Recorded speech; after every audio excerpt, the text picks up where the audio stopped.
We're here today to demonstrate Pioneer's implementation of Apple CarPlay, and we're actually doing it as a firmware update to 5 of our existing models, our next series that we introduced at CES 2014. It's ranging from the AVH 4000 NEX to the AVIC 5000 NEX, AVIC 6000 NEX, AVIC 7000 NEX, and the top model, the AVIC 8000 NEX, which is the product that we have here in our vehicle. Apple CarPlay is really unique because it allows you to do, again, the 4 core functions of the iPhone while you drive. To start off, you simply take the Lightning to USB cable, which is attached to the Pioneer unit, and simply plug in that cable to your iPhone. You'll see that CarPlay will automatically launch on the phone, and at this point, we can simply take the phone, put it away, because now all of your buttons and controls are now on the radio. As you can see, if you're an iPhone user, all of the buttons are very familiar to you. You've got your phone or your calling function, your music, your maps, your messages, and they're all the same icons that you have in your iPhone interface. So you basically already know how to use them if you're an iPhone user. So now we'll take a look at each of the 4 individual features, and we'll start with phone. As you can see, I've actually got a voicemail. So just like you would on your iPhone interface, we've got a little red 1 indicating that I do have a voicemail. Now what's really great about Apple CarPlay is while we can do all of these functions through the touchscreen interface, we also have the power of Siri. Because of course, voice recognition is a really great way to use all of these functions while you're driving, allowing you to keep your eyes on the road and your hands on the wheel. So we'll start off with calling, and you'll see because I have a voicemail, as soon as I launch phone, I'm not actually going to interact with the screen at all. Siri is going to ask me what I'd like to do. So let's start. Tell me if you'd like to make a call or check your voicemail. Make a call. With whom would you like to speak? Vicki Miller. Calling Vicki Miller.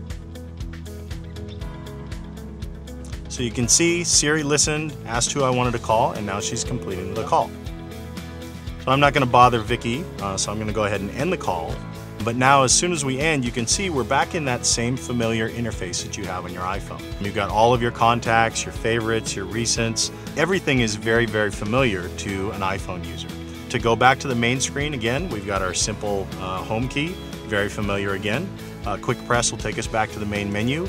And again, talking about Siri, anytime we want to tell something to Siri, we can actually press and hold the home key, and that will launch Siri, just like we do on our iPhone. Next, we'll move over to the music function. And the music function is really great because it gives you access to a couple of different things right out of your iPhone. First off, of course, you've got your iTunes radio stations. So any of your radio stations that you've created or any of the featured stations from Apple will be accessible right through the touchscreen interface. Of course, you also have any playlists that you've made, any artists, the music that you've stored on your phone, and even your songs and the more. So again, albums, genres, compilations, composers, etc.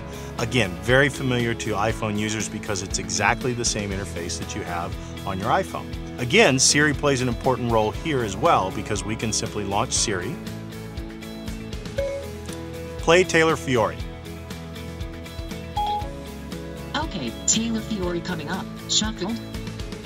And Siri allows you to basically request to play iTunes radio stations, to play artists that you have stored on your phone, and it will give you the all of the information on anything, being the artist information, the song title, the album title, and put some nice, very large buttons that you can control the CarPlay music interface very quickly and easily. So the next feature we'll cover is Apple Maps. And Apple CarPlay has implemented Apple Maps in a really great way. You'll see as we move in, it's not just maps, but it's a really well-polished turn-by-turn navigation interface now. We've got everything that you would expect out of a very well-done map implementation.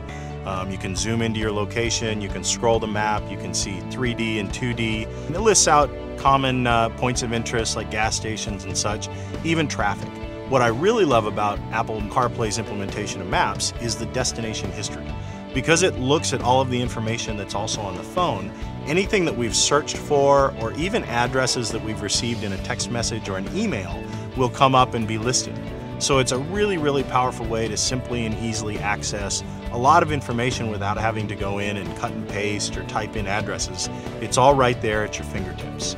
Now again, just as we've talked about in calling and music, Siri plays a very important role here as well, and it's very, very powerful. we can simply call Siri up and ask her to take us to a variety of different places. We can do something as simple as, find us some coffee.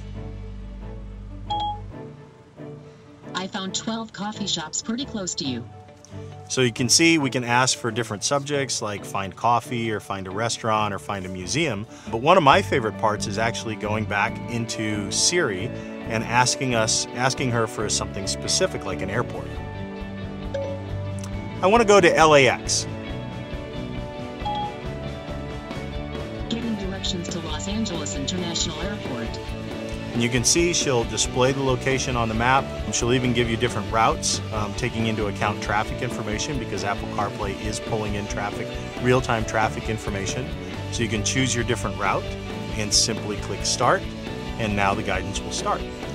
So at this point we can start driving, and again, Apple CarPlay will guide us to our destination using, again, this really powerful implementation of Apple Maps. And the last feature we'll cover is messages. And just as we've talked about with calling and even the ability to use Siri with music and maps, Siri is really the key component and integral to messages. As you can imagine, no one wants to be driving next to someone who's typing a message on the screen or on their phone or trying to read back any text that's received in a message. So with Apple CarPlay, you will never see any of the text and you'll never type any messages into the system. Siri does everything for you, allowing you to dictate messages that you want to send to other people and let you hear messages by reading them back to you right through the interface. So let's give you a demonstration. To whom shall I send this? Diana Colston. Okay, what do you want to say to Diana Colston? What time is dinner tonight? Your message to Diana Colston says, what time is dinner tonight? Ready to send it? Yeah, send it. Okay, I'll send your message. So you can see it's a really easy process. And again, as soon as we're done, we go out to a list of our messages. These are messages that we've either sent or have been received. And we can easily see these, hear them back, or press on one of these to send another message out. So messages really, again, harnesses the power of Siri. Now we've got our incoming message back from Diana. So we can quickly click on that. You have a message from Diana Colston. 7 p.m. Don't be late. Would you like to reply? No thanks. That's it. So as you can see, sending messages by voice using Siri is very simple. And even when messages come back in, you get a nice indicator, and then Siri will read those messages back to you, making this very seamless and, again, very easy to use, even while you're driving. You'll see we've got 3 other buttons that are listed here right now. Now playing, if I were to click on this, it would show any music that's currently playing through the Apple CarPlay interface. Our Pioneer Next key, and this will take you back to the Pioneer user interface or menu system. And again, you can see you can quickly and easily go back and forth between the CarPlay interface and the Pioneer interface. Right now we also have podcasts. What's unique about Apple CarPlay is the features will be set initially to just be the 4 primary functions, but there will be others that are added over time. Podcasts is Apple's podcast, where you can listen to various podcasts and talk radio, either streamed or downloaded into the phone. And there'll be other third-party music or other type of applications that are added later.